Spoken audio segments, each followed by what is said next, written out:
Welcome back to another exciting episode of Fantasy Warfare. It is Friday. It is 6 p.m. Eastern Standard Time. I am your host, Bloody Bill Vox. And what an exciting episode we have in store for you this week. We've got 6 action-packed matches, as we always do. Of course, we talked about our main event on last week's show. It will be the curtain call cage match. On one side, it will be Diesel and Razor Ramon, and on the other side, it's going to be Shawn Michaels and Hunter Hearst Helmsley. The 4 of them stood in the ring at Madison Square Garden back in 1996 and said their farewells as Scott Hall and Kevin Nash, or Razor Ramon and Diesel, were getting ready to go to WCW. But let's see what happens if we decide to Teddy Long this one and say, hey, there's 4 of you in the ring, there's a steel cage up, tag team steel cage match player. That's going to be our main event this week. But we also have 5 other exciting action-packed matches in store for this week's episode. So let's go ahead and take a look at some of the other matches that are going to be happening on this week's episode of Fantasy Warfare. In our opening contest this week, it's going to be a 6-man tag team Hell in a Cell match. On one side, it will be Kenny Omega and the Young Bucks. And on the other side, it's going to be Roman Reigns and the Usos.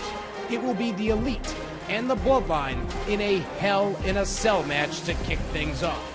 Then in our second contest of the evening, it will be the Nature Boy Ric Flair going one-on-one with Seth freaking Rollins. In our third match of the evening, a technical masterpiece surely to be in store for all of us, as Bryan Danielson goes up against Mr. Perfect. Then in a battle of fellas who are definitely well-versed in their face paint and war paint, it's going to be the Demon Finn Balor going up against the Great Muta. And then in a dream match for one of the participants in this match, if his career had not been ended prematurely, our fifth match of the evening will see Brock Lesnar go one-on-one with Bret the Hitman Hart. And of course, as we stated at the top of the show, our main event will be the curtain call cage match with Diesel and Razor Ramon going up against Shawn Michaels and Hunter Hearst Helmsley. But we are not going to waste any more time here this week talking about what's going to be happening on the show. We are actually going to go right down to ringside. We're going to get the Elite down at ringside. We're going to get the Bloodline down at ringside. Then we are going to lower the cell as our opening contest will be contested inside Hell in a Cell.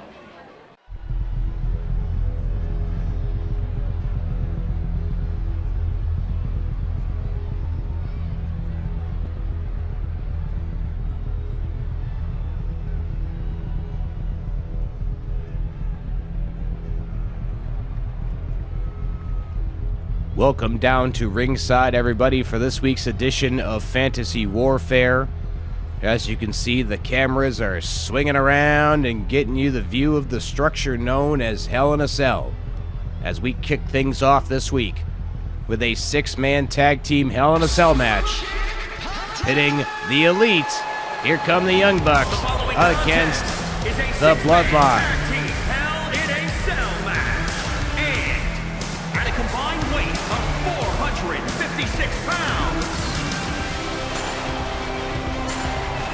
Well, apparently the ring announcer didn't want to continue his job on that one, so let's finish it for you. At that combined weight, whatever the ring announcer said, it's Matt and Nick Jackson to be precise, the Young Bucks, and they are teaming up here today with the IWGP World Heavyweight Champion Kenny Omega. As we catch some more views of the inside of this Hell in a Cell structure. What chaos we've surely got to be in for here today, as six men are going to enter this Hell in a Cell, and it's going to be all-out war and chaos. And there's the music of the IWGP World Heavyweight Champion. It's Kenny Omega, who won the championship in a... Winnipeg, Manitoba, Canada, weighing in at 227 pounds, the International Wrestling Grand Prix Heavyweight Champion, Kenny Omega. Well, that'll teach me to try and spit out a sentence while the ring introductions are going on. Let's try that one more time. Kenny Omega, the IWGP World Heavyweight Champion, won that title in a very exciting ladder match with Kurt Angle here in Fantasy Warfare. So, of course, now anytime Kenny Omega wrestles in singles action, the IWGP World Heavyweight Championship will be on the line.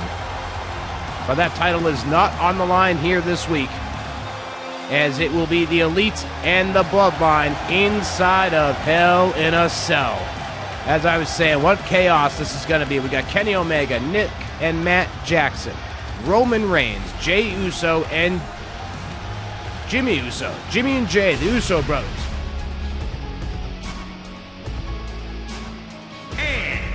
Not even a big build for the music here. The Bloodline coming right to the ring, talking all sorts of trash here.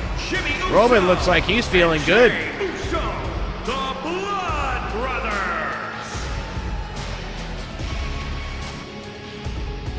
Now, as you could hear, WWE 2K22 did not have the Bloodline as a call tag, so they get the Blood Brothers.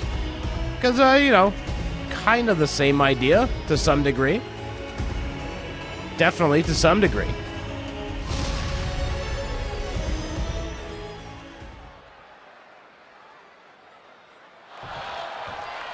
Here we go. Six-man Hell in a Cell. Six-man tag team, to be more exact.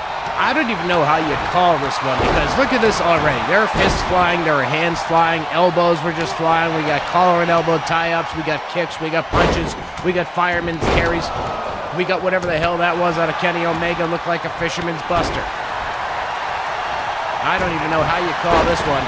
This one was requested by Daniel on YouTube. They said it would be a fun match to see if the Elite and the Bloodline would go into a match with each other, but I thought it would be fun to up the ante for Daniel and put him inside Hell in a Cell. Nice sit-out power bomb by Kenny Omega on the head of the table.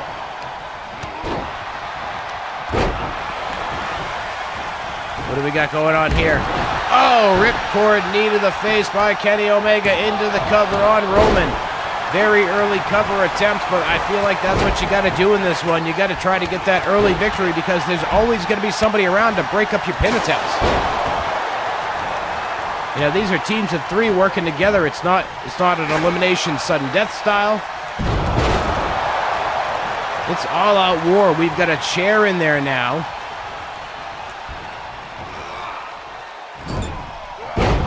Nice vertical suplex. Things are starting to break down just a little bit. We got Kenny Omega recovering on the floor.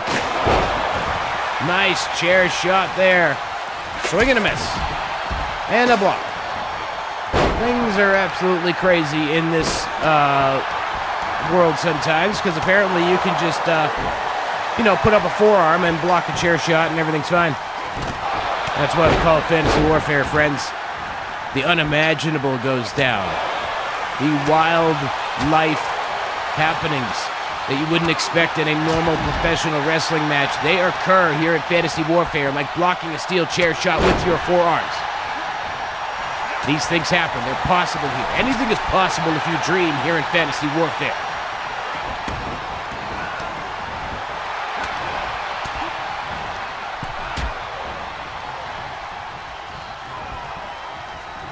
Looked like Roman was going to try a suplex there, but one of the Young Bucks said no.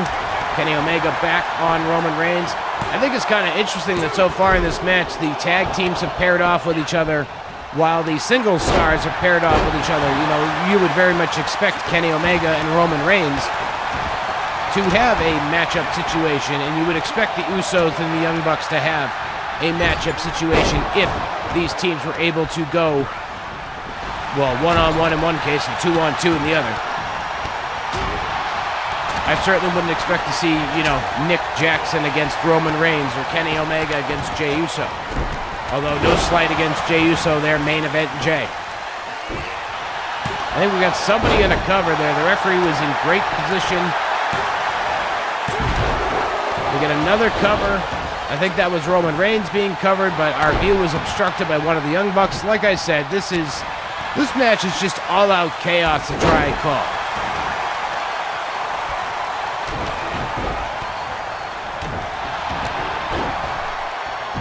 Over the top rope and down to the floor. Both Usos now on the floor, and both Young Bucks are on the floor as Roman Reigns and Kenny Omega battle it out in the ring. We got bodies hitting the steel of Hell in a Cell, and then apparently they can run into each other and stop each other. I mean, I guess that would be how it works. I think somebody's busted open here. This is just chaos, folks.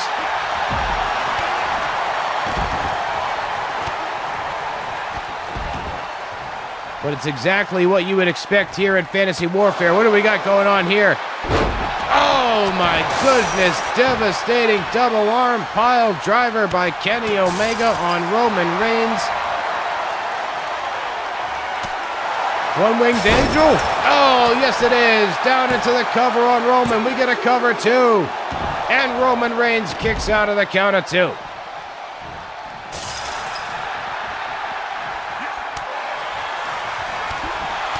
Nick and Matt Jackson fighting on the floor with Jimmy and Jey Uso while Kenny Omega and Roman Reigns battle it out in the ring. Hard European uppercut.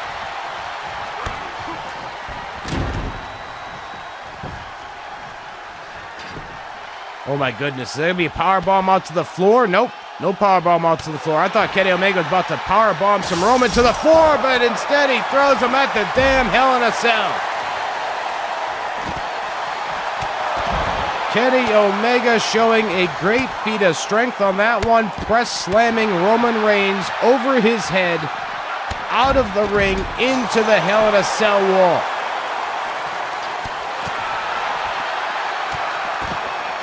Oh, when I say this match has been chaotic, it's exactly, look at that cluster. That's just a cluster of humanity there on the floor inside a Hell in a Cell. Like, everybody has just decided, hey, we're going to fight on the right side of Hell in a Cell on the floor at the same freaking time. That's what we are doing here today. And I say, you know what? That's crazy. That's what I say. Things have finally spread out as I'm sitting here ranting. Maybe they can hear me. Can they hear me? I don't know how they would be able to hear me, but maybe they can because, I'm going on a rant, and then these guys start spreading out and fighting all around different parts of the floor of Hell in a Cell. So to me, it stands to reason that,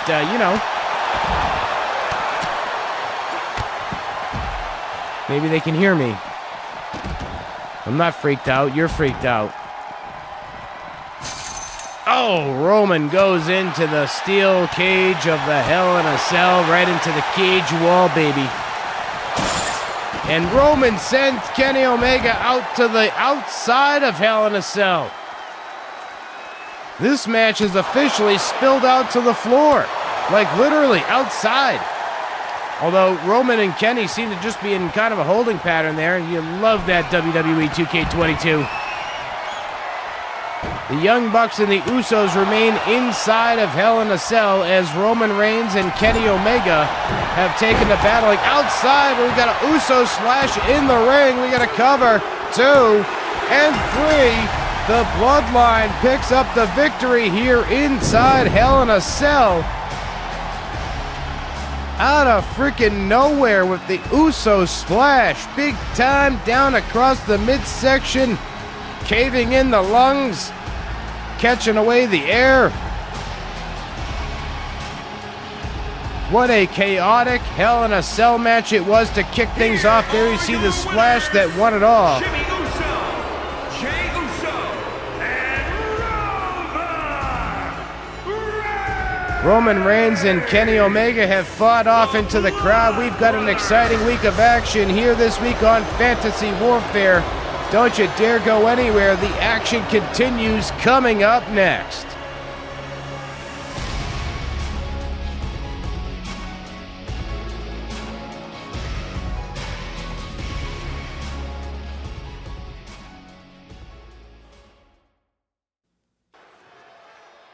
Welcome back to ringside for more Fantasy Warfare action.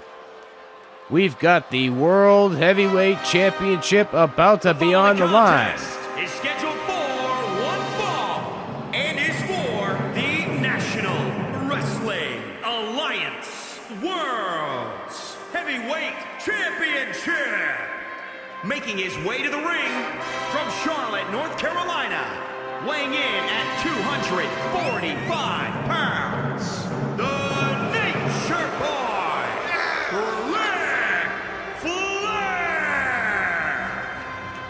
The Nature Boy Ric Flair entering here to Fantasy Warfare to go to battle for the NWA World Heavyweight Championship. The big gold, baby. On the line here between the Nature Boy, one of the most illustrious holders of that title in history, and a man who has never held that championship in history, Seth frickin' Rollins. And that match is about to get underway as we await the arrival of Seth Rollins to make his way out to the ring to go one-on-one with the Nature Boy.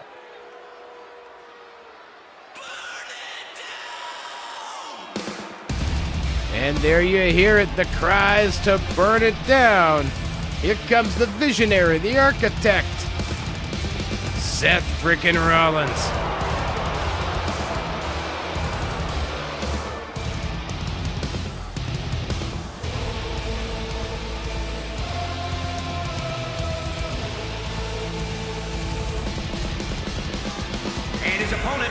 From Davenport, Iowa, weighing in at 217 pounds, Seth Rollins! Seth Rollins, multiple-time WWE World Heavyweight Champion, U.S. Champion, former member of The Shield, arguably the man who brought the original incarnation of the Shield to an end when he joined the Authority. The man who was one of the most, if not the most legendary cash-in of the Money in the Bank contract in the history of that contract. He's got a lot of accolades behind him.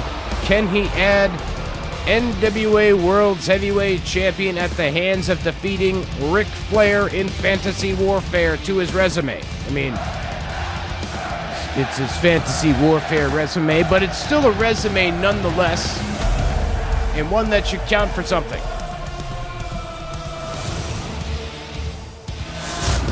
There we go. There you see it on the screen. Referee holding it up for us all to see. Look at that beautiful, beautiful belt. What a beautiful belt. I wonder if that's the one with the bend in it. Probably not. It's probably not the one with the bend in it. I've held the one with the bend in it. It was glorious. Holding the NWA World's Heavyweight Championship that had the bend in it that Flair had. Oh, my glory. Anyway, let's call the action here in this one. Ric Flair immediately taking it to a mat game with Seth Rollins. Looking to work over those legs. Oh, nice jump up.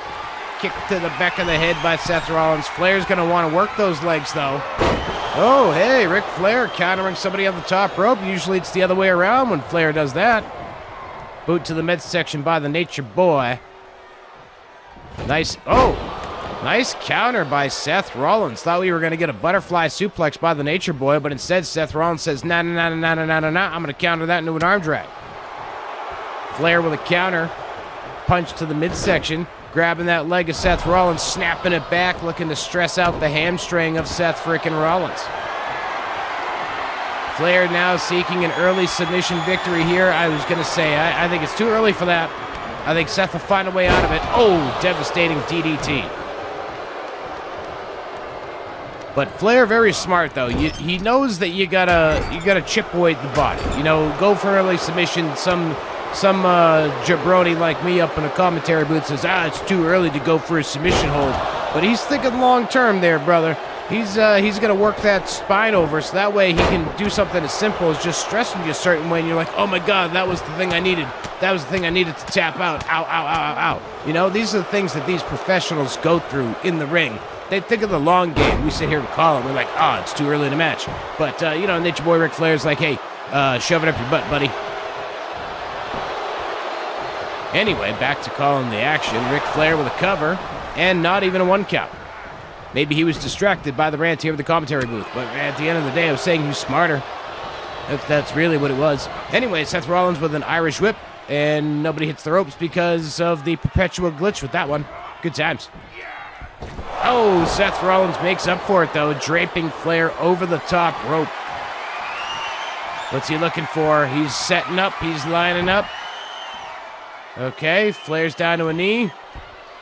What in the hell was that? I can't even call that. They don't pay me at all. They don't pay me enough. Whatever the line is proper there. I'm not even trying to call whatever that was. Was he going for the stomp and Flair countered it? I have no freaking clue. But what I do have a clue about is that Seth Rollins was just thrown out to the floor by the Nature Boy. So this World Heavyweight Championship match officially spills out to the floor. Rollins has Flair, Fisherman's Buster incoming. Oh, package Fisherman Buster. He had him completely packaged up and then dropped him on the back of his head on the floor. Nice standing moonsault on the floor by Seth Rollins.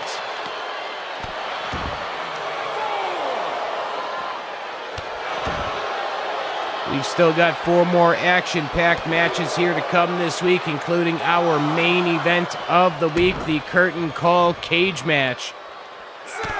Diesel and Razor Ramon, the 2 men who were heading off to WCW to do battle with the 2 who were staying in the WWE, Shawn Michaels and Hunter Hearst Helmsley. The Curtain Call was a moment that set the wrestling world on fire, but let's see what happens if we Teddy Long that business here this week. Referee is reaching a high count here. We could be on the verge of our first draw in Fantasy Warfare. Flair heads back into the ring and breaks the count as the referee just hit the count of 9. Very smart move there by the Nature Boy. But I don't know if it was so smart to head back out to the floor and break that count because Seth Rollins just dropped him on his head, but Flair quickly counters, sweeping the legs, but Rollins counters again himself as the referee continues to count, resuming that count after Flair broke it the first time around.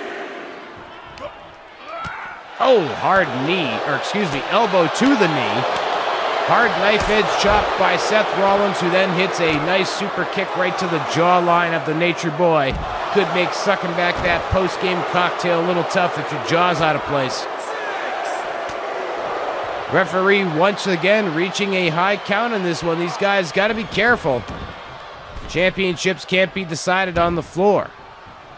Although it's 2K22, so you never know. They might decide to, be like, hey, count out, that's cool. New champion. Oh, big time stomp, and not surprisingly, the Nature Boy Ric Flair is bleeding. It's a big time championship match. Of course, the Nature Boy is going to bleed as he kicks out at the very last second. Seth Rollins hit that devastating stomp and then a brutal kick right to the head. That was gross. All right, Flair is up on his feet, dropping down. I think he got dizzy. I don't know. Again, what in the flying hell is that? Can somebody please tell me what in the flying hell that is? I beg of somebody out there, if you know what the hell Seth Rollins was trying to do there, give me a little something in the comments. Nature Boy calling it out, going for the figure 4 leg lock on Seth Rollins. Will Seth Rollins tap it out on this one? Flair has got it locked in. Rollins is hanging on, and he is now starting to turn it over on the Nature Boy. Flair is locked in his own hold, and he manages to break free at the last moment. I gotta tell you, as somebody who has, oh my goodness, Poison Rana by Seth Rollins. I was gonna say how terrible it feels to have a figure 4 turned over on you. Oh, nasty frog splash. This could be all. Flair just took a Poison Rana and then a frog splash, but no, it's not. Ric Flair kicks out at the very last second after a devastating series of attacks. And here I am trying to tell you that it sucks to have a figure 4 turned over on you. Flair just got dumped on his head and then hit with a nasty, nasty frog splash. Pile driver by the Nature Boy as he seeks to recover. Get back in the driver's seat with Seth Rollins and take home the big gold belt like he's done so many times in his career before. Flair down into the cover on Rollins and only a count of 2.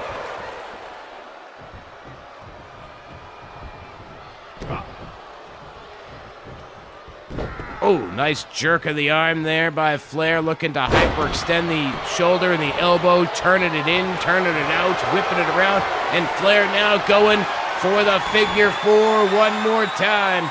Could it be enough to make Seth Rollins give it up, or will he find a way to break free yet again? Seth Rollins will not quit. He's refusing to give it in. But his knee is in big time trouble. Flair into the cover. We got 2, and we get 3. Oh, maybe Seth Rollins just passed out there. I'm not quite sure why he wouldn't tap out to the figure 4, but he sure is...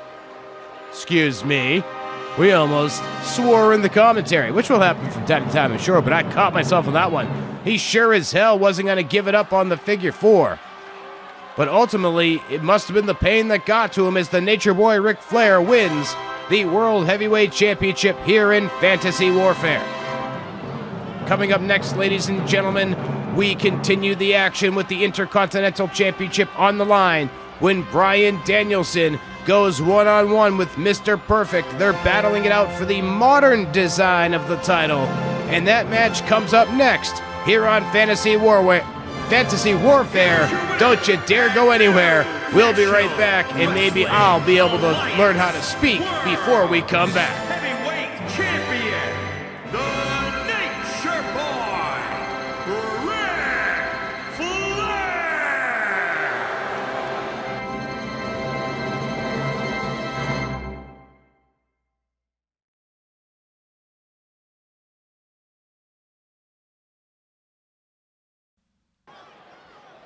Welcome back down to ringside. It's time for the Intercontinental Championship to be on the line. It's the American Dragon, Bryan Danielson, and Mr. Perfect. What an exciting technical contest we should be in store for here this week. Let's take it down to the ring for the introductions.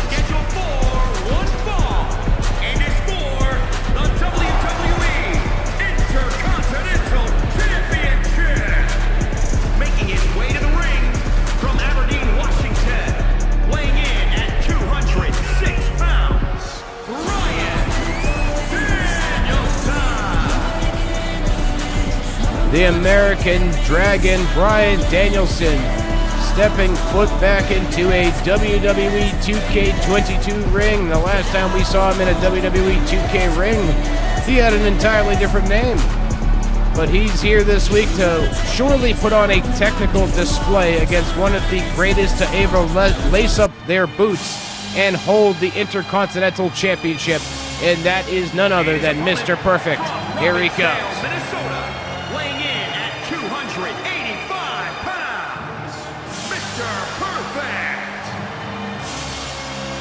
Mr. Perfect, Curt Hennig, one of the greatest to ever lace up their boots, one of the greatest to ever hold the Intercontinental Championship.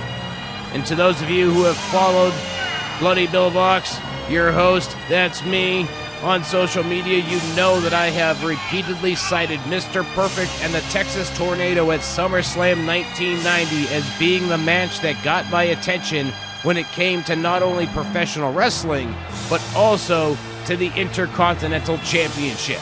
It was in that moment that I realized the big larger-than-life stars like the Hulk Hogans and the Ultimate Warriors and the Randy Savages and the Andre the Giants, they were going to be the World Heavyweight Champions of the world. But there was these other colorful cast of characters that were going to make up what I would later find out was known as the middle of the card. But to me, it was the Intercontinental Championship division.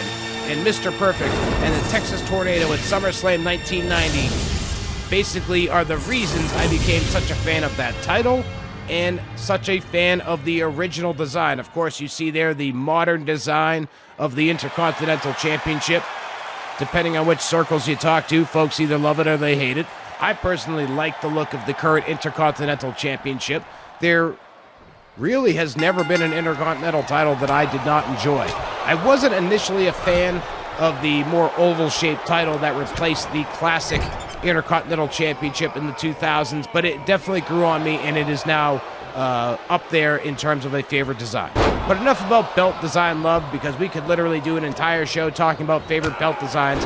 Let's get into calling the action, as Bryan Danielson says, hey, you should be calling this action, as he just drove that knee into the side of the head of Mr. Perfect before trying to rip the arm out of the socket, and then using a play out of the playbook of Mr. Perfect. Now he's got that leg vice locked on, going for the early submission, but Mr. Perfect says, no way, my friend. Kicks him right in the head. Nice snap suplex by Mr. Perfect. You gotta love when you're talking and you can feel like you're gonna need to clear your throat in the near future, so maybe you need to have your finger on a mute button nearby, but then all of a sudden as you're talking, your throat goes and clears yourself. Yeah, it messes up your speech for a hot minute, but your throat is clear when it's all said and done. That's what just happened there a few lines back there. It was all like, yeah, that's exactly what happened, because now I don't have to clear my throat, even though I just made a noise like I was clearing my throat. Oh! I didn't have to clear my throat on that one.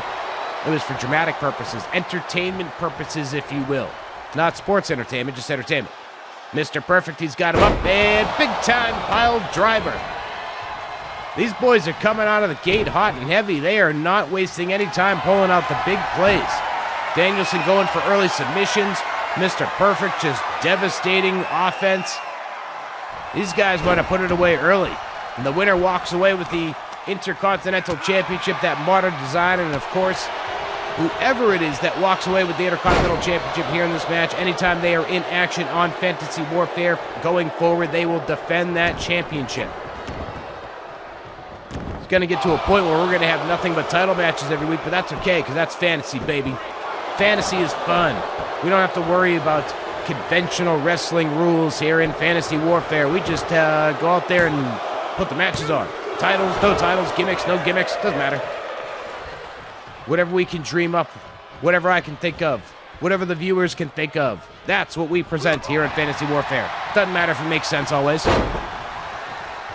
Mr. Perfect now showing Bryan Danielson how you do it. Taking the play back for his playbook. Perfect neck breaker on Bryan Danielson, but only a count of 2.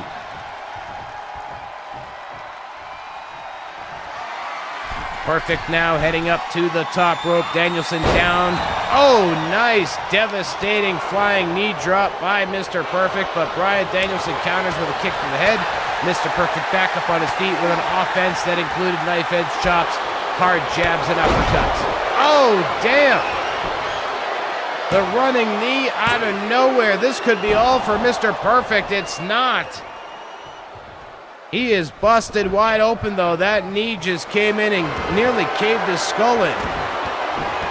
As the beginning of Bryan Danielson's theme says, you're going to get your head kicked in. Apparently, in this case, it was you're going to get your head caved in. Danielson repeatedly going back to that leg vice.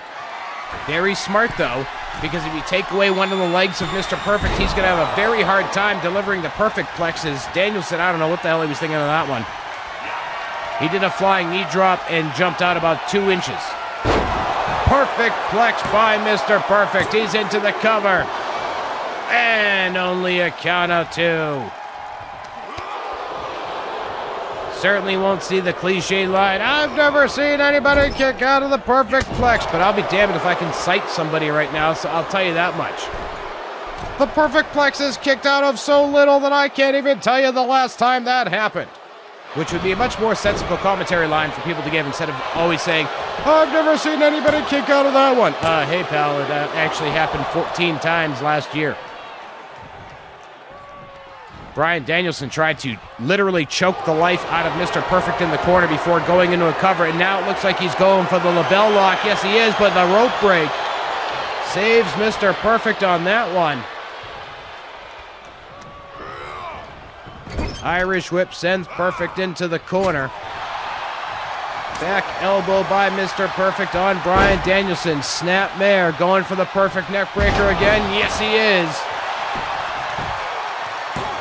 Usually not too long after we see that one, we end up seeing the perfect plex again, but as we saw just a few moments ago, Danielson was able to kick out of the first attempt at the perfect plex. Will he be so lucky the second time? Mr. Perfect's got him hooked. No, this time it's countered. Northern Lights suplex. No pin attempt by Danielson out of the Northern Lights. I think that was a little bit of a mistake on his part. I think he should have gone for the cover right out of it instead of waiting, as Mr. Perfect only kicks out of the count of 2. I think that one cost him. Trying for the label lock again, but he's very close to the ropes. And Mr. Perfect is able to get a hand under the ropes again. I'm not sure what's going on here with Bryan Danielson. Usually he is a little smarter-minded in the ring here. But it certainly would appear that he's having a hard time with ring presence in this one. And he is now taking those frustrations out on Mr. Perfect. But Mr. Perfect says, hey, don't take those out on me, and kicks Danielson in the back of his head. Driving that knee and shin down across the arm of Danielson. That could start making it hard to lock in the label lock. Tough to grip when your arms hurt. Oh, clubbing shot to the back drops Danielson to the floor as referee in position in a count of 1 and a count of 2 and a count of no 3. No 3 on that one as Danielson's able to kick out. Mr. Perfect with those insulting stomps. Oh, nobody home. Danielson moved out of the way of that one and sends Mr. Perfect up over the top rope and down to the floor. Good thing Bill Watts doesn't book Fantasy Warfare. That would have been a disqualification. What a shame it would be to have this match end on a disqualification after the barn burner that it has been, as Danielson is trying to light up Perfect on the floor with kicks, but apparently super forearm strike again.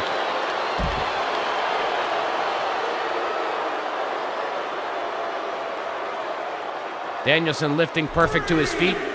Now getting back into the ring. All right, that was interesting. Now back out to the floor. Okay. Thigh shot by Danielson hit, but the second one did not, and Danielson gets sent right into the ring steps.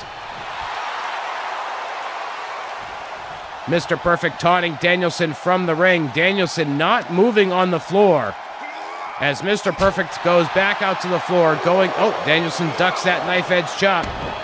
Throws Mr. Perfect across the ringside area, and Mr. Perfect just takes a tumble. And decides to pose for a minute, and he pays for it with a hard knife edge chop and then a European uppercut by Bryan Danielson.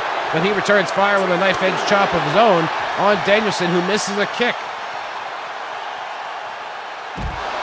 Oh, pile driver on the floor by Mr. Perfect. That cannot bode well for the neck and the skull of Bryan Danielson. Referee reaches the 4 count as Mr. Perfect re-enters the ring and breaks the count to go back out to the floor. Kicks and knife edge chops by Bryan Danielson, and he gets his leg taken out from behind him, and Mr. Perfect just barely missed hitting that bottom step corner. That could have been a devastating gash right in the back. Referee reaching 4 once again here in this contest.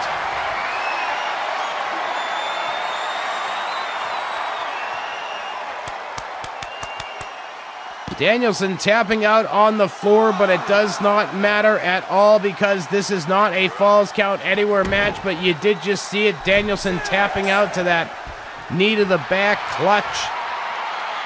Certainly not how Mr. Perfect wanted that to play out. I'm sure he would have rather that tap out been in the ring. As the action once again back on the floor. If these guys wanted to brawl on the floor, I feel like maybe they should have asked the management for a Falls Count Anywhere. Then at least that way, them fighting on the floor would make a world more sense. But it makes no sense here considering titles cannot be won via count out and disqualification. And I'm not quite sure how this WWE 2K22 world would handle it.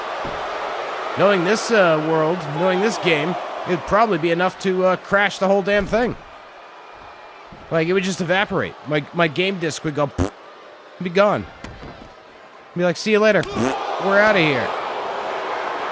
And to nobody's surprise at all, I'm sure, the action once again back on the floor.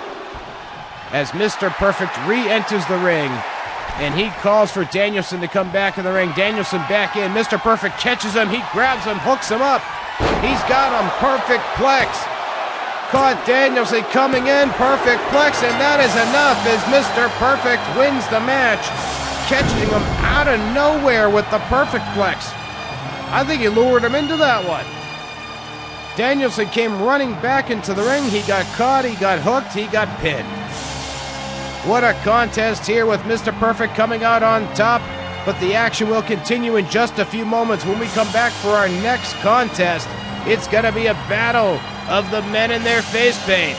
It'll be Demon Finn Balor going one-on-one with the Great Muta when we come back here on Fantasy Warfare.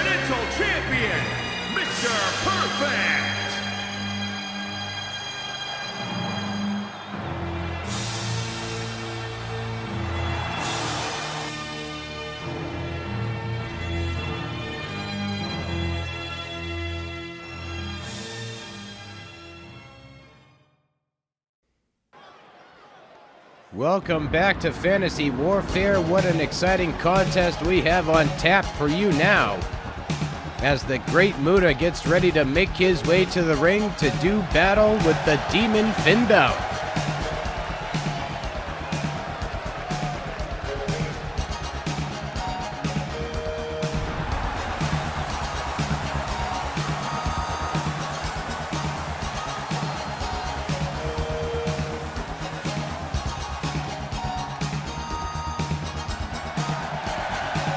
Wait a minute. The following contest. He did a lot of dressing in that smoke. One fall, making his way to the ring from Japan, weighing in at 242 pounds, the Great Muta.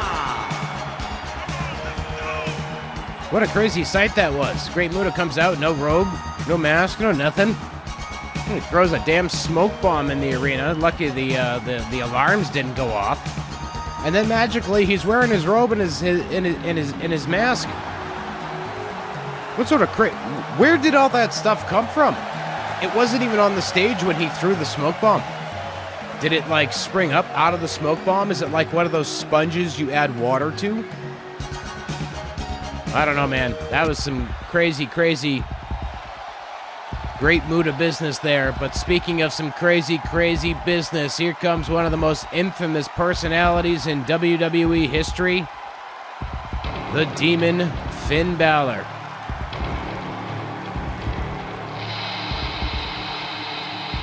If you've never seen this entrance live, I must say I feel for you. Seeing this entrance on television is one thing. Another thing is to see this entrance live and in person. The first time I was ever able to do so was at NXT TakeOver Brooklyn in 2015 when the Demon went into ladder war with Kevin Owens.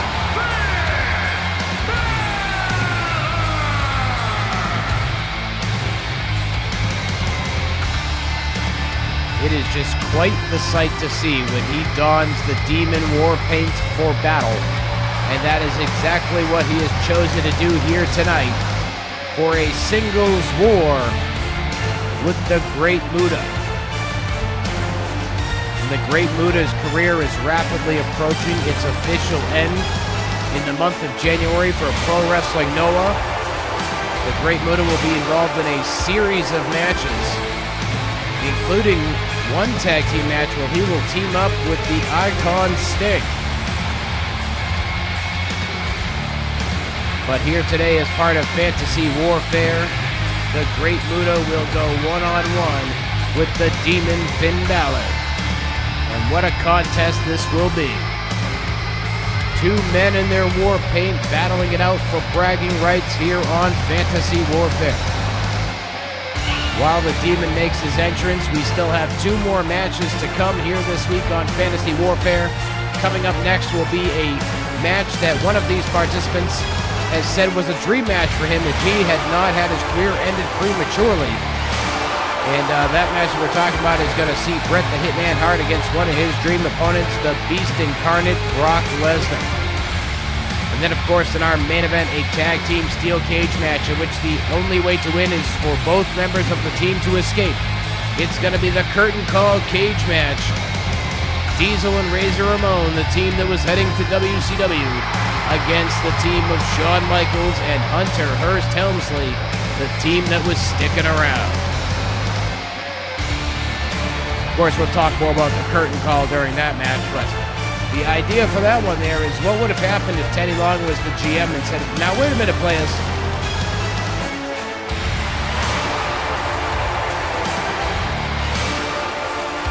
Finn Balor looks more than ready for battle in his Demon War paint. The Great Muta on the floor watching on as Balor makes this intense entrance to the ring.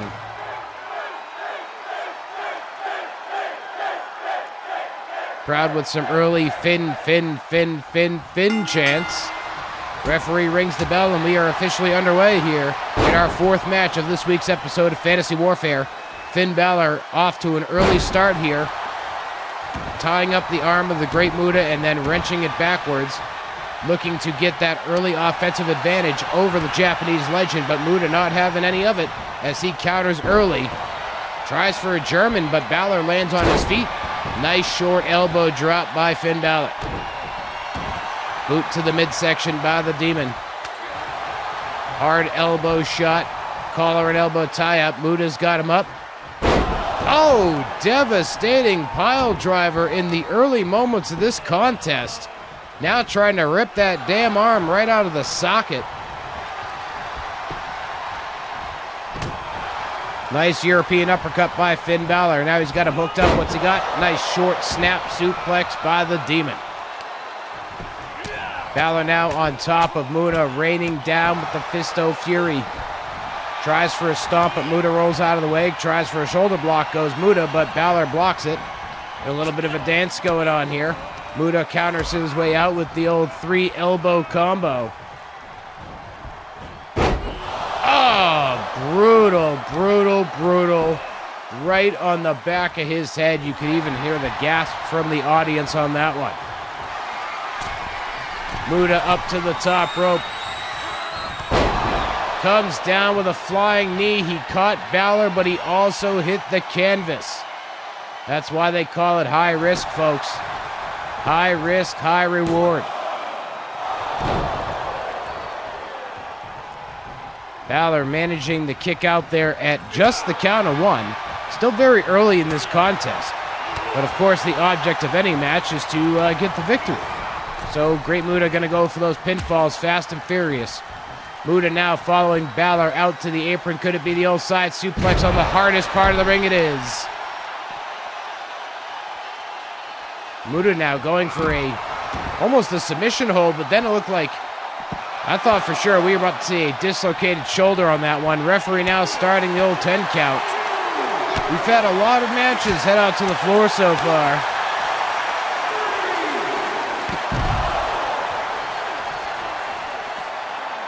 Our combatants love that floor battle. We could just make every match falls count anywhere, but then, you know, what's the fun in that? We gotta set some rules for these guys. Make sure the competition remains quality. Muta gets kicked off by Balor as the referee has reached 2 in his 10 count. Balor, stomping on the elbow of the Great Muta, then smashing the hand off the floor. Yes, there are mats on the floor, but I don't know, you ever smash your hand off a thin mat on the floor? That's gonna sting a little bit. May not break your damn hand or anything, but if you hit hard enough, I'm sure it could bruise a bone. And just so nobody comes back later and says that I encourage this, I do not encourage you to go sit and smash your hand off of gym mats.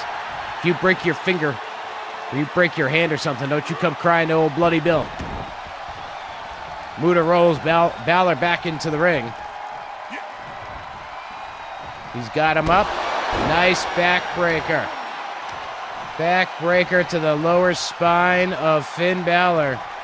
Muta dragging him out to the center of the ring, going for the cover here. This could be all for Balor. And Balor is able to kick out just in the nick of time. Muta couldn't believe it, but he better believe it because it was only 2, and this match continues. Headlock takeover by the Great Muta. Balor reverses his way out of that headlock, but he's unable to get up to his feet. And then the Great Muta down, choking away at Finn. The lights went out. Balor back on his feet. He's got the Great Muta, grabs him, but Muta counters that sudden mind game by Balor. I don't know what the hell happened there. The lights went out, and then Balor was suddenly up on his feet. Double stomp to the chest, goes for a kick. Muta catches it, dragon screw, takes him down. Muta once again resorting to the chokes down on the floor, bringing Balor back up to his feet.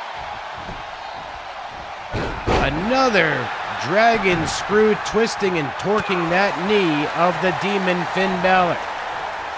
Balor has Muta. Nice snap suplex there, dropping Muta on his spine. Balor springing over the top rope, now running over to the other side, up to the top rope.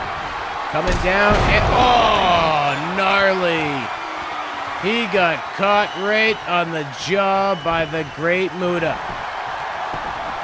Muta rolls him over. This has got to be all. And it's not.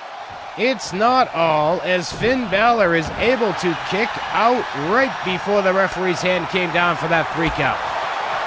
I thought for sure that thing was over. That was a beautiful super kick, just as that was a beautiful DDT. And now the Demon is up on the top rope. Goes for the coup de grace, but nobody home. Got him instead, driving him on the head.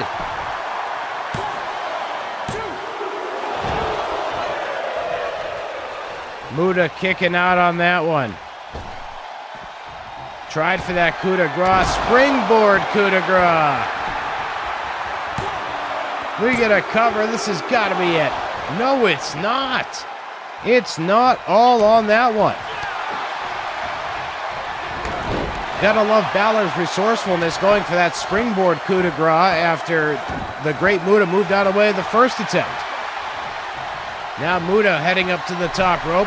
What's he gonna answer with? He's going to answer with a WWE 2K22 glitch. Fantastic. Oh, nice kick to the side of the head.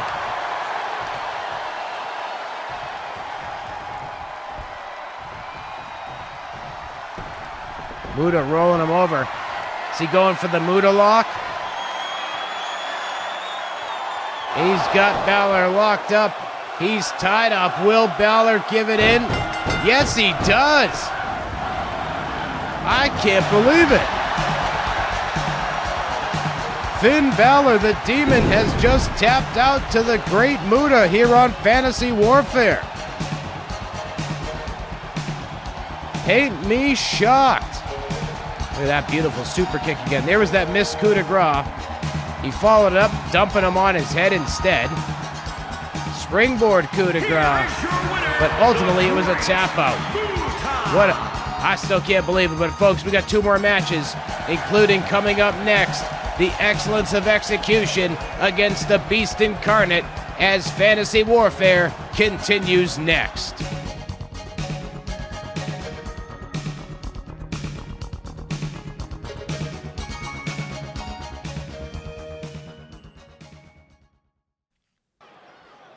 Semi-main event time here in Montreal, and here comes the Canadian hero himself, the Excellence of Execution.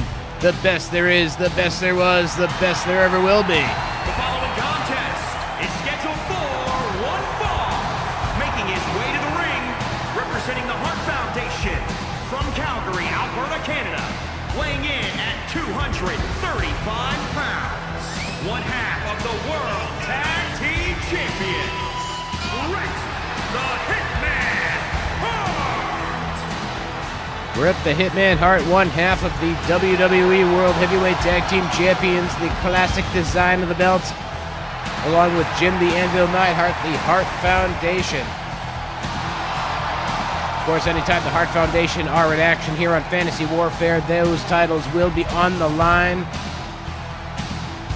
We don't know when the next title defenses will be, but what we do know right now is the music of the Beast Incarnate has officially started rumbling through the Fantasy Warfare arena. So that can only mean one thing. Oh, there he is. What an animal. Oh, wait, no, that's another guy. What a beast.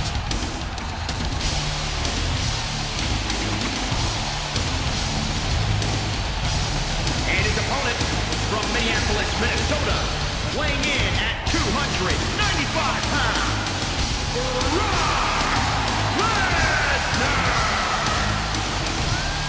Brock Lesnar circling the ring in which Bret the Hitman Hart now stands.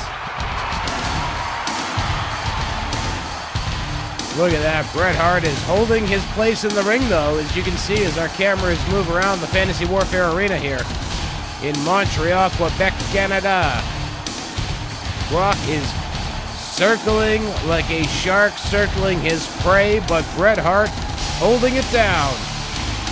As Bret Hart has stated in numerous interviews, he would have loved the opportunity to go one-on-one with Brock Lesnar had his career not ended. And of course, he found a way to throw a slide at Goldberg in that one. He goes something to the effect of, would have loved to work with Brock Lesnar. Incredibly safe worker, not like Bill Goldberg. I can only hope to be as committed to my passions in life as Bret the Hitman Hart is committed to his hate of Bill Goldberg. And there was a brief moment recently where Bret Hart actually, it seemed like he was letting up on Bill Goldberg. I don't know if he was just ribbing. Oh, gnarly. Bret holding his head. I'm talking about Goldberg. It almost seemed like Bret was finally letting up on Goldberg. He basically said something to the effect of accidents happen. But after that, he went right back to good old Bret Hart form, so I'm guessing he must have had the flu of some kind. Modified what looked like a Canadian destroyer. I believe we call that the code red when there's no head dumping involved. Nice flying fist drop by Bret the Hitman Hart.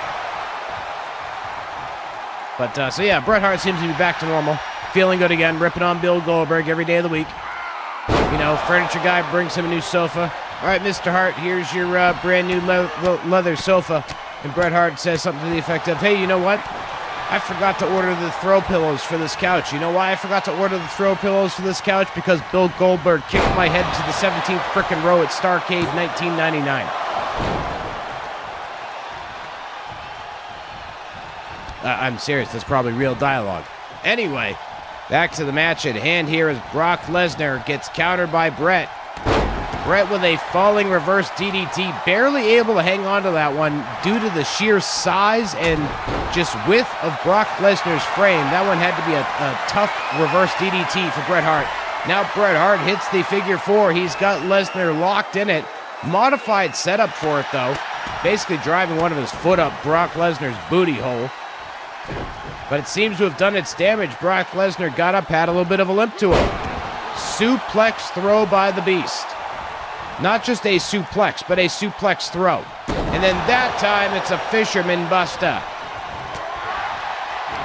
Lesnar now hammers away on Bret, got him up again, this time a Fisherman's throw. It makes a lot of sense for a guy like Brock Lesnar, the huntsman that he is, the nature guy that he is, the farm boy that he is, to repeatedly use the Fisherman variations.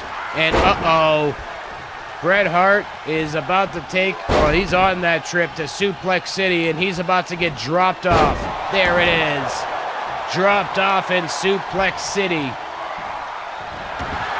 Brock was going for the F5. You saw him dropping down for the setup, but Bret Hart countered it with a clothesline. He's going for the sharpshooter on the Beast. He's got it turned over. Will Brock Lesnar tap out, or is Bret Hart going to hit? Oh, never mind. Answer the question before I can even finish asking it. Brock using his upper body strength to turn it over and then to send Bret Hart flying. Bret Hart counters whatever Lesnar is about to try and go for with multiple shots to the midsection. Bret's got him. Big time bulldog. Right away into the cover. Very smart by Bret Hart. Lesnar kicks out at the count of 2.5. Bret with a stomp to the chest of Lesnar, but Lesnar answered with a kick of his own. Bret Hart with a shot. Tries to go behind, but Lesnar counters. Bret Hart now in the corner getting hammered away on by Lesnar. Big time shots and then a big time Beal. Lesnar using that UFC background to deliver a blistering barrage of straight jabs and hooks, and now he was raining down with those hammer fists. Brock Lesnar seemingly looking to finish the job that Bill Goldberg maybe started back in 1999. And by maybe, I mean definitely. Hard shot to the face by Bret the Hitman Hart, and a clothesline takes Lesnar down, and then another one. Sweeping the leg. Bret Hart firing up here. He goes for a cover on Lesnar. A little close to the ropes there, but it doesn't matter because Lesnar uses that leg strength to kick out.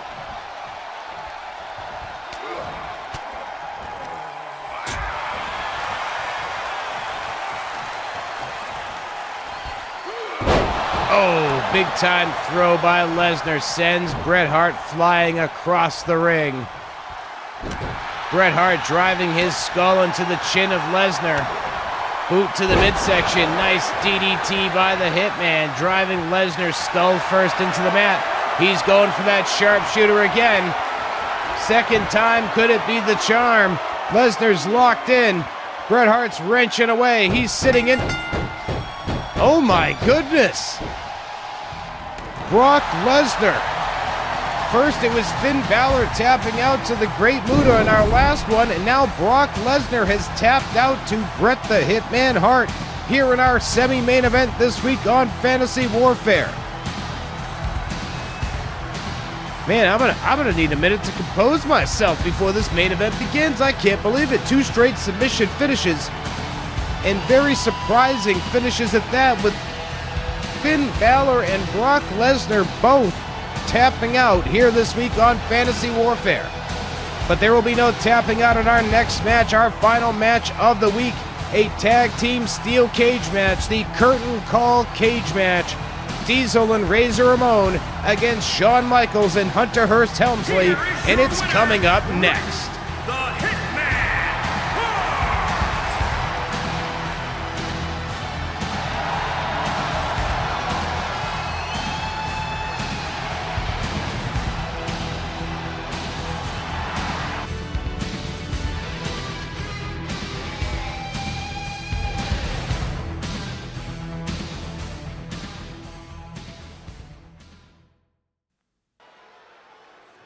Welcome back to Montreal. Here we go. It's main event time. And we're going back to the curtain call. The following contest is a tag team steel cage match. Introducing first, from Miami, Florida, weighing in at 287 pounds, the bad guy, Razor.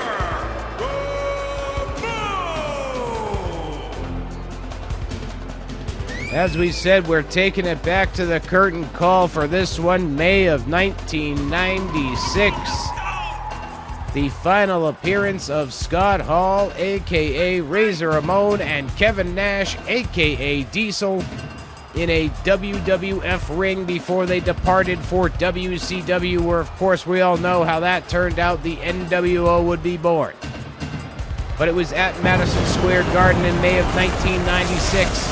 Where Razor Ramon would have a singles match with Hunter Hearst Helmsley in the undercard at Madison Square Garden. And then in the main event, it was Diesel and Shawn Michaels for the World Wrestling Federation Championship inside of a steel cage. And then when it was all said and done, Razor Ramon and Hunter Hearst Helmsley both returned to the ring. And what went down was one of the most infamous moments in pro wrestling history.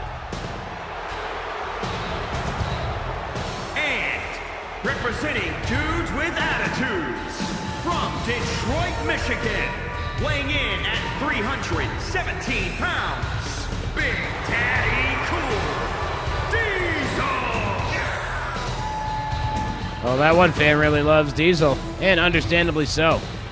But as speaking of Diesel, as he was laying there following the conclusion of the main event steel cage match with Shawn Michaels and Razor Ramon and Hunter Hearst Helmsley returned to the ring, Shawn Michaels would bend down to check on his former friend, turned enemy, and opponent, and then all of a sudden everybody would start embracing. The crowd in Madison Square Garden didn't know what to make of it, but they all seemed to love it. It was a little confusing to see the heels and the Diesel and Hunter Hearst Helmsley interacting with the good guys, the baby faces, Razor Ramon and Shawn Michaels. But if you've ever watched any clips of the curtain call, you know that the crowd in Madison Square Garden loved every second of it. And we got to give a quick shout out to the kid who snuck the video camera in that day in May of 1996, because without him, there may be no evidence other than some photos of the curtain call.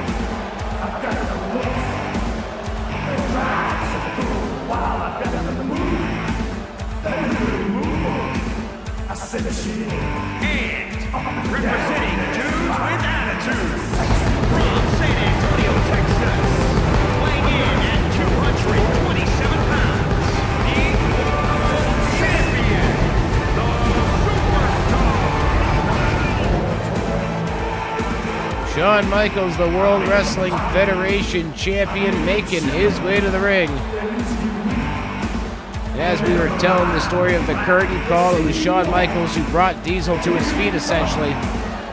And while the fans in Madison Square Garden loved every second of the curtain call, it would seem, most of the fans anyway, I'm sure there were some in attendance that were not fans at the moment, wrestling purists lost their mind and things really spiraled out of control. It altered history. It especially altered history for our next and final entrant into this steel cage match. The man who we have since learned was slated for big things prior to the curtain call. Representing D-Generation X, from West Newbury, Massachusetts, weighing in at 260 pounds, Hunter Hearst Helmsley. Kind of weird. West Newbury, Massachusetts. That really caught my attention. I mean, they could have, I'm sure, like, Stanford's got to be in the game at the very least. If Greenwich isn't in the game, Stanford's got to be in the game. Weird choice. Anyway, Hunter Hearst Helmsley, as we have since learned, was slated for some very big things before the curtain call happened. Namely, he was supposed to be the 1996 King of the Ring. And now that has always begged the question, without the curtain call happening, do we ever see Austin 316 in its phenomenon? And the answer to that question is no. The reason why the answer to that question is no is because if Hunter Hearst Helmsley had won the King of the Ring in 1996 as it was scheduled, sure, Steve Austin might have won the King of the Ring in 1997, but you know who wouldn't have been around at that point in time? Jake the Snake Roberts. By mid-1997, Jake the Snake Roberts was not going to be in the King of the Ring tournament for Austin to wipe the floor with. The sentimental battle, the return with the battle with addiction, had been done in 1996, and I would be willing to bet it's still done in 1996, even without the curtain call, because that's just how Jake Roberts' particular storyline at that time was. So if Hunter Hearst Helmsley wins the King of the Ring in 1996, I've long theorized that Steve Austin maybe does pop off eventually as a star in WWE, but it's without Austin 316. And of course, there was no punishment to be had for Shawn Michaels coming out of the curtain call, and obviously no punishments for Scott Hall and Kevin Nash, who were leaving the company. Scott Hall would show up on WCW Nitro just 8 days later, coming through the crowd and kicking off one of the most revolutionary storylines for its time with the New World Order. So we've managed to get deep into this contest here without really sharing the rules. In this one, the only way to win is for both members of the team to escape. Now you might be saying, Bloody Bill, you always complain about cage matches having the escape rule. Well, when I made this tag team cage match, it wouldn't let me have pinfalls and submissions. That's the truth. And if it would let me do it, I couldn't figure it out. So the way to win in this one is both members of the team have to escape. On one side, we could say that it's Diesel and Razor Ramon trying to escape the World Wrestling Federation for World Championship Wrestling. And then on the other side, it's Shawn Michaels and Hunter Hearst Helmsley looking to escape the ring to get back into the safe arms of the World Wrestling Federation. Frankly, the Kevin Nash and Scott Hall, or Diesel and Razor Ramon version is a lot more entertaining than just saying, oh, they're escaping to go back to work. Shawn Michaels is quickly climbing his way up on the cage. He's up on the top. Razor Ramon also looking to climb the cage here. Diesel's got to move quick if he wants to stop Michaels from exiting this steel cage match. Razor Ramon now sitting up on the top. He's looking to exit the cage as well. Here comes Hunter Hearst Helmsley as Razor Ramon's looking to exit while Diesel's bringing Shawn Michaels back into the ring. Hunter Hearst Helmsley able to stop Razor Ramon. Oh, down goes Hunter. Diesel now climbing up as well as Razor Ramon is now trying to make his way out, but Hunter is back again.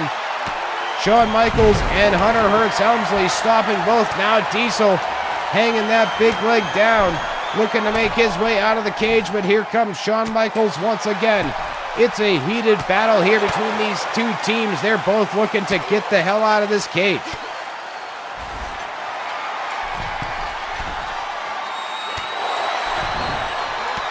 Hunter gets knocked down again. Shawn Michaels is trying to find his footing.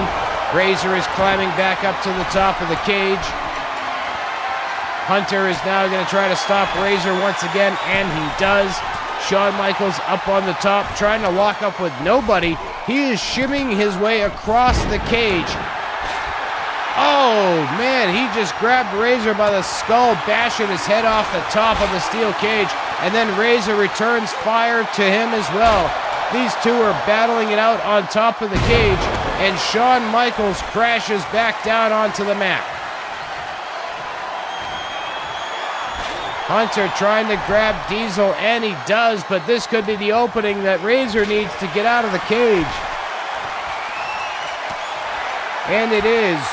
Razor Ramon successfully climbing his way down the cage, but that now leaves Diesel at a disadvantage as he will find himself in a 2-on-1 situation.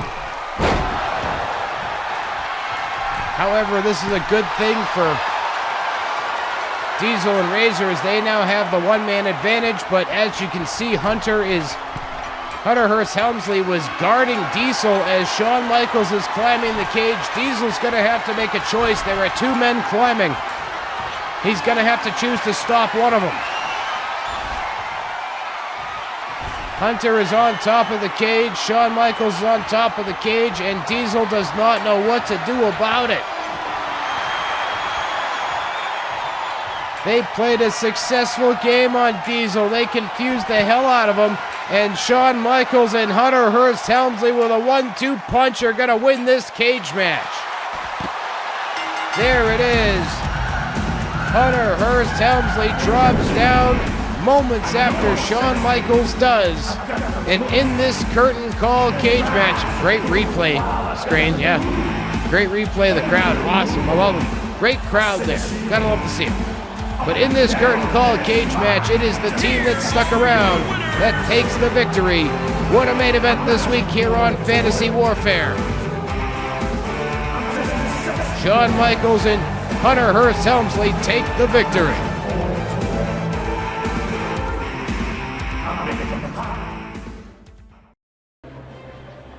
At the top of the show, we talked about what would happen if somebody had come out and said, hey, there's 4 of you in the ring, there's a steel cage, we're going to tag team match play of this one. Well, on one side, it was Diesel and Razor Ramon heading off to WCW. On the other side, it was Shawn Michaels and Hunter Hearst Helmsley sticking around the World Wrestling Federation, and I guess you could say it was Team World Wrestling Federation, the future D-Generation X, that defeated Team WCW and the future NWO in this curtain call cage match to conclude the action here this week on Fantasy Warfare. And what another exciting episode it has been. I can't thank all of you enough for tuning in each and every week to these episodes of Fantasy Warfare. Of course, you can go ahead and check out all of the content, regular episodes, individual segments, bonus matches, everything, youtube.com/@BloodyBillBox. But speaking of matches, bonus contents, and full shows, let's tell you what is in store for next week's episode of Fantasy Warfare. In our main event, it will be for the WCW World Championship. Bobby Lashley and Ron Simmons will be in the main event of our final episode before Christmas. Oh man, Christmas is coming. Can you just see the excitement on my face?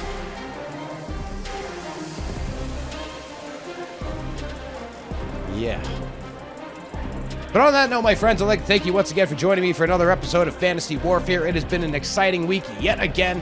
I'm loving these shows. But be sure to join me next Friday night, 6 p.m. Eastern, right here, December the 23rd, here at youtube.com/@BloodyBillBox. But until then, it has been my pleasure being your host, Bloody Bill Vox, and you can find me on social media @BloodyBillVox. But until next week's episode, I hope you all have a great week, and I'll see you at ringside.